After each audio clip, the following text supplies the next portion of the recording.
prompted many others to run for and win offices themselves. At the end of his term, he helped Democrats hold on to the top 3 offices and keep Virginia on a progressive course. What Chuck did for Virginia, he worked to do for America as well. As a co-founder of the Democratic Leadership Council, Chuck brought together a group of like-minded Democrats, of which I was one, committed to making the National Party a force again. During his years in the U.S. Senate, Chuck worked steadily to strengthen our economy and our national security. Sometimes that meant breaking ranks to reach across the aisle.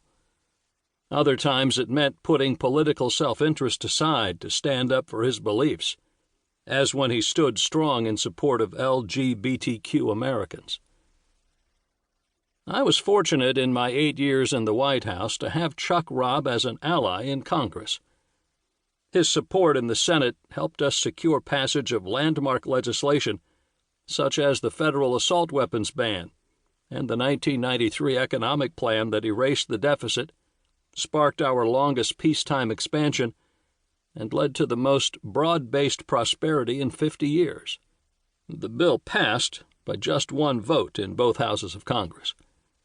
Chuck risked his career because he believed in fiscal responsibility, opposed trickle-down economics, and wanted to lift the lives of all Americans.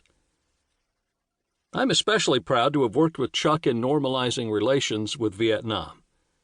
As both a veteran and the proud son-in-law of President Johnson, this was not just a foreign policy issue to Chuck.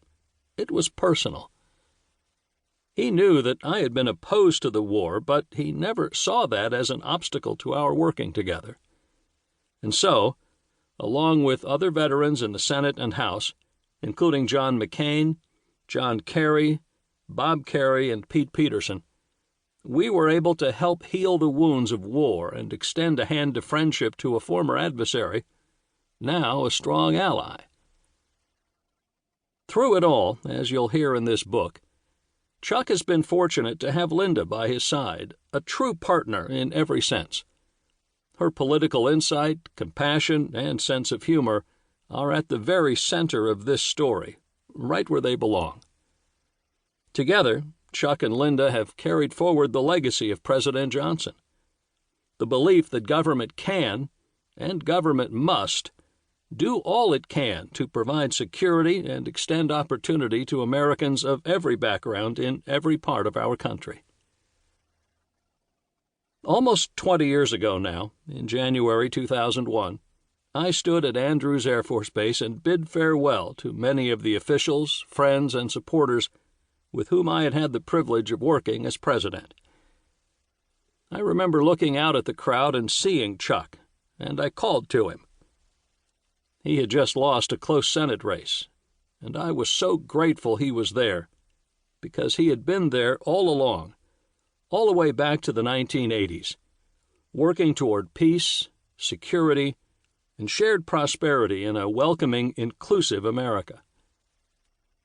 In my lifetime, few have served our country as ably and honorably as Chuck Robb. His quiet dedication to doing what he believed was right will inspire listeners of this book, including a younger generation of Americans who will take up that challenge he posed to us all. Get into the arena. President Bill Clinton.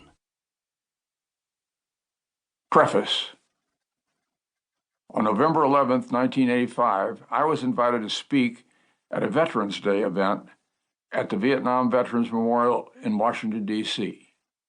As I took the walk along the length of the wall, I saw all the notes and mementos left by friends and families of the men and women who never returned.